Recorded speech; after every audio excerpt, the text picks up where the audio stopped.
Hello everyone dear students, जैसा कि आप सभी को पता है नए पाठ्यक्रम के अनुसार आपके एग्ज़ाम में सेक्शन ए में 25 मार्क्स के क्वेश्चंस आते हैं और इस हिसाब से आपका एग्ज़ाम में ज़्यादा मार्क्स को स्कोर करना बहुत आसान हो चुका है। तो चलिए आज स्टार्ट करते हैं यूनिट फर्स्ट के सेक्शन ए के लिए 1 मार्क्स के क्वेश्चन। तो पहला क्वेश्चन है, how much charge does an electron have, यानी कि एक इलेक्ट्रॉन के पास कितना आवेश होता है। आप सभी को पता है कि इलेक्ट्रॉन ऋण आवेशित कण है और इलेक्ट्रॉन के पास चार्ज होता है -1.6 × 10⁻⁻19 कूलॉम। दूसरा क्वेश्चन ले लेते हैं, if 2 charges are at a distance of r, write formula of Coulomb's law for them. तो सपोज 2 चार्ज की वैल्यू है, एक चार्ज है Q1, दूसरा चार्ज है Q2 और उनके बीच की डिस्टेंस है r। तो फोर्स जो उनके बीच में लगेगा, चाहे अट्रैक्शन का फोर्स हो चाहे रिपल्सन का, उसकी वैल्यू होगी F = Q1 × Q2/r²। उसके साथ यूनिट भी लिखेंगे न्यूटन। थर्ड क्वेश्चन देखते हैं, राइट यूनिट ऑफ चार्ज, यानी आवेश का मात्रक लिखिए। देखिए बहुत इजी क्वेश्चन है, आवेश का मात्रक होता है कूलॉम। फोर्थ क्वेश्चन लेते हैं, right unit of potential difference, वैद्युत विभवांतर का मात्रक लिखिए। तो वैद्युत विभवांतर का मात्रक होता है वोल्ट।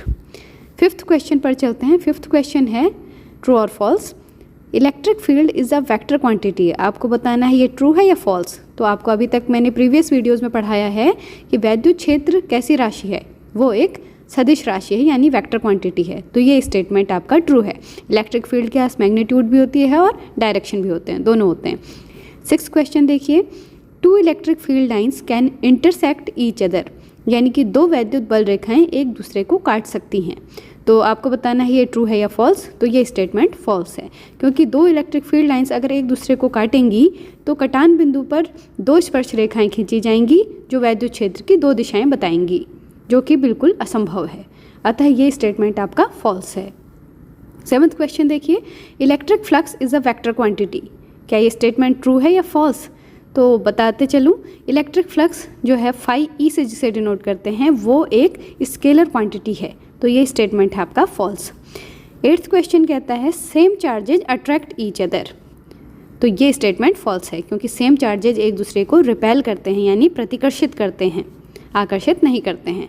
अगर एक प्लस और प्लस चार्ज पास लाएं वो एक दूसरे को प्रतिकर्षित करेंगे, माइनस माइनस चार्ज पास लाएं वो भी एक दूसरे को रिपेल करेंगे, लेकिन प्लस और माइनस को लाएं तो वो एक दूसरे को अट्रैक्ट करेंगे। 9th क्वेश्चन है, for given surface area assign direction so that it can be treated as a vector quantity. आपको एक सरफेस एरिया दे दिया जाए तो आपको उस सरफेस एरिया को वेक्टर की तरह से ट्रीट करने के लिए उसको डायरेक्शन देनी है।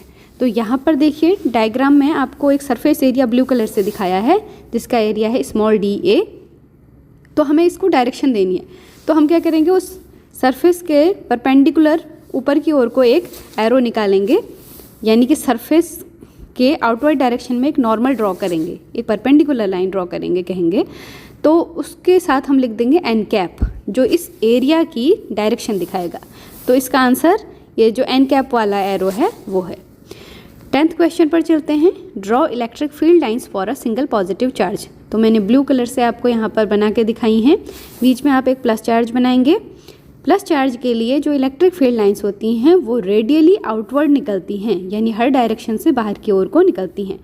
जब मैंने आपको इलेक्ट्रिक फील्ड लाइंस के बारे में बताया था, उनकी प्रॉपर्टीज़ के बारे में, तो वहाँ पर आपको इसके बारे में कारण मिल जाएगा कि क्यों प्लस चार्ज से जो इलेक्ट्रिक फील्ड लाइंस होती हैं वो बाहर की ओर निकलती हैं। आप चाहे तो एक नेगेटिव सिंगल चार्ज के लिए भी इलेक्ट्रिक फील्ड लाइंस ड्रॉ करते हैं।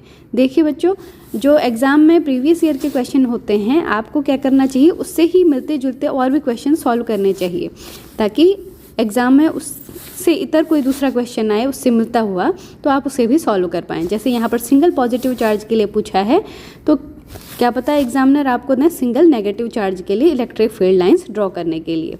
अगला क्वेश्चन है, if electric field is perpendicular to a surface area placed in it, then write the angle between electric field and surface area vector.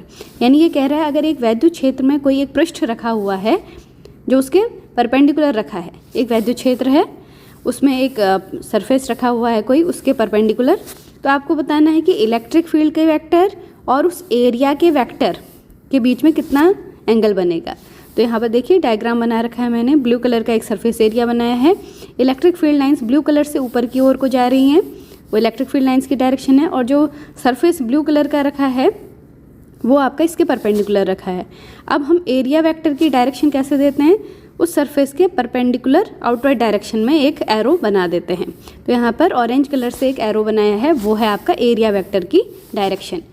तो देखिए vector E और एन कैप दोनों की direction से अगर देखें तो एंगल कितने का बनेगा, ब्लू एरो और ऑरेंज एरो के बीच में एंगल आपको 0 डिग्री का देखने को मिलेगा। तो थीटा हो गया यहाँ पर 0 डिग्री। अगला क्वेश्चन नंबर 12 देखिए, right formula of electric flux with meaning of symbols used in it. ये कहता है कि वैद्युत फ्लक्स का फॉर्मूला लिखो और उसके अंदर जो सिंबल यूज हुए हैं उनका मतलब भी लिखो। आप कोई भी फॉर्मूला अगर पढ़ते हैं तो आपको फॉर्मूला तो आप याद कर लेते हैं, उसके साथ आपको ये भी पता होना चाहिए कि जो सिंबल फॉर्मूले में जो कुछ भी लिखा है उसका मतलब क्या है। क्योंकि एग्ज़ाम में जब भी मैथ्स हो चाहे फिजिक्स हो, आप जब फॉर्मूला इम्प्लीमेंट करते हैं तो अगर आपको ये नहीं पता है कि उस सिंबल का मीनिंग क्या है तो आप क्वेश्चन अच्छे से सॉल्व नहीं कर पाएंगे। जैसे यहाँ पर फॉर्मूला लिखा है फाई ई यानी electric flux equals integration over area A vector E dot vector D A. क्या इसको लिख सकते हैं, integration of E D A cos theta over area A. यहाँ पर ई है इलेक्ट्रिक फील्ड, डी ए है एरिया और थीटा है इलेक्ट्रिक फील्ड और एरिया वेक्टर के बीच का एंगल। आशा है आपको ये क्वेश्चन समझ में आए होंगे और आपकी एग्ज़ाम में तैयारी के लिए ये हेल्पफुल होंगे। तो अगर ये वीडियो पसंद आया हो तो इसे लाइक करें, शेयर ज़रूर करें और चैनल को सब्सक्राइब ज़रूर करें। ये क्वेश्चंस ज़रूर पढ़ लें क्योंकि एग्ज़ाम में पासिंग मार्क्स और अच्छा स्कोर करने के लिए ये आपके लिए बहुत ज़रूरी हैं। Thank you.